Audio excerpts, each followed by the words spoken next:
With a single stroke of the pen, Leo XIV makes his first major institutional move. A seemingly innocuous signature, but one that actually reverses the course of one of the key processes of Francis's pontificate. No solemn announcement, no ceremony, just a document, and yet powerful enough to shake the Vatican walls. What's really going on behind that decision? Stay with us until the end. When Leo XIV signed his first apostolic exhortation, the document was already poised to ignite debate. Announced for October 9th, the text is not just a government act, it is the signal of a change of pace that no one can pretend not to see. Making it even more disruptive is the decision, taken almost simultaneously, to revoke one of the most stringent rules of Francis's pontificate, the one that required all Holy See funds to pass through the Vatican Bank.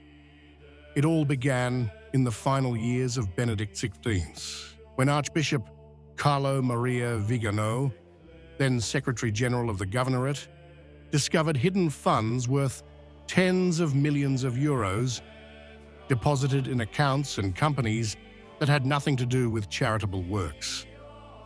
His internal complaint, soon leaked to the press, marked the beginning of a long season of investigations, resignations, and uncomfortable revelations.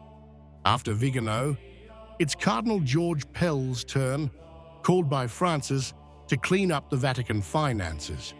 He too, digging through financial statements and investments, finds parallel funds, untraceable money, and uncontrolled spending of millions.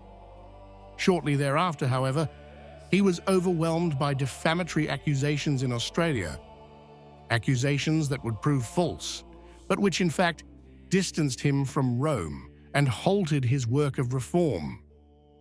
When Pell was exonerated, the Curia had already turned the page, and its files ended up in a drawer. In the same years, a new protagonist emerged.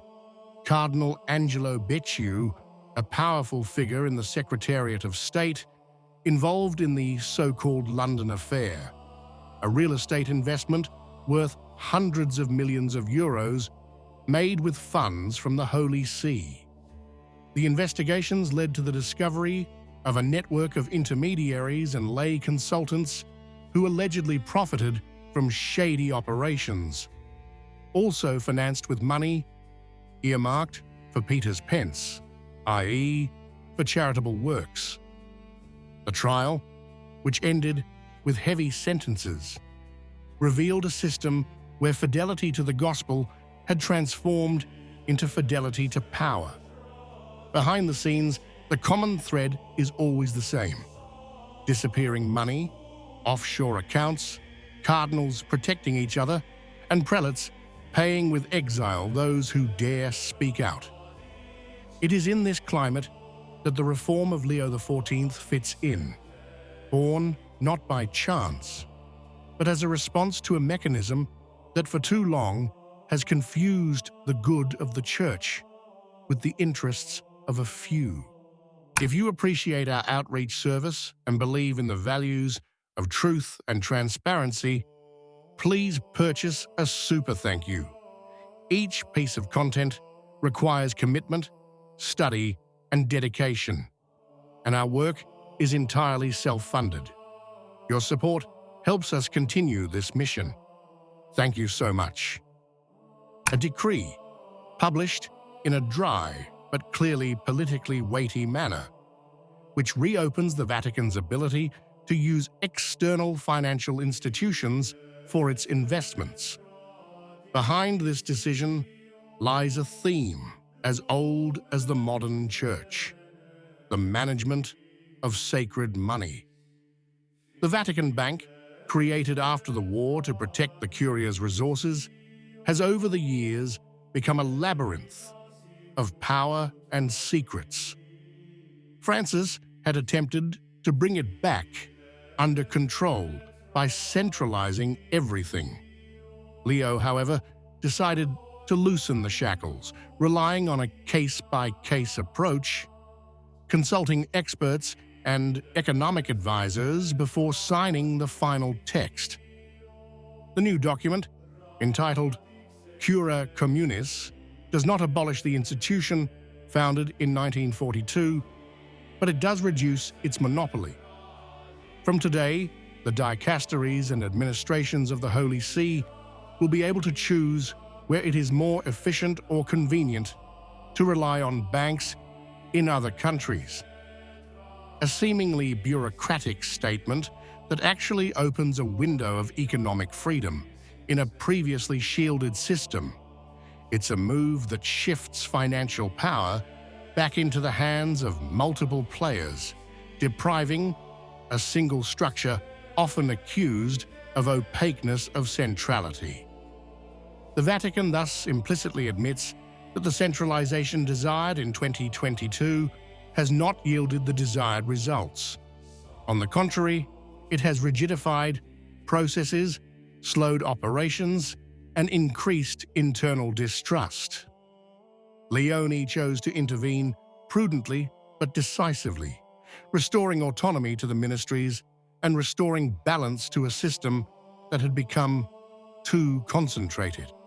The reactions were immediate. In the Curia, some spoke of a necessary change, while others feared a return to the past, when the proliferation of financial channels fostered opacity and abuse. But the text of the decree is clear. Every decision must be approved by the Vatican's supervisory bodies, and transparency remains an essential principle. It is a compromise between rigor and realism, between the desire to reform and the need to avoid paralysis. Ultimately, this is Leo XIV's first real test of government. He has chosen to begin at the most delicate point, where faith meets the material management of resources. And he did so with terse language, without proclamations, but with a decision that draws a clear line. The time for promises is over. Now it's the facts that count. The implications of this gesture go far beyond accounting. In the ecclesiastical world, economic choices are always also moral ones. With the new decree, Leo XIV sends a clear message. The Holy See must be transparent, but also free to operate according to modern criteria, capable of ensuring efficiency and control without locking itself into a self-referential system. It's a shift in perspective that aims to restore credibility to an institution marred by decades of financial scandals and unfinished investigations. The figures at stake are enormous. The Vatican manages real estate assets, funds and donations worth billions of euros coming from dioceses around the world. Each diocese contributes a portion of the faithful's offerings, which in turn end up, at least in part, in the Church's central coffers. It is therefore sacred money, the fruit of sacrifice and trust. And precisely for this reason, every irregularity, every opacity, has a weight that goes far beyond the economic level.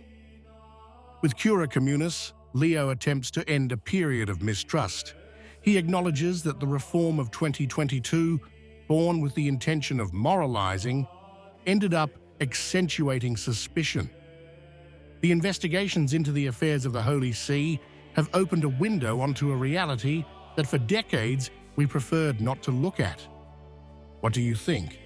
If you liked the video, comment Amen. God bless you.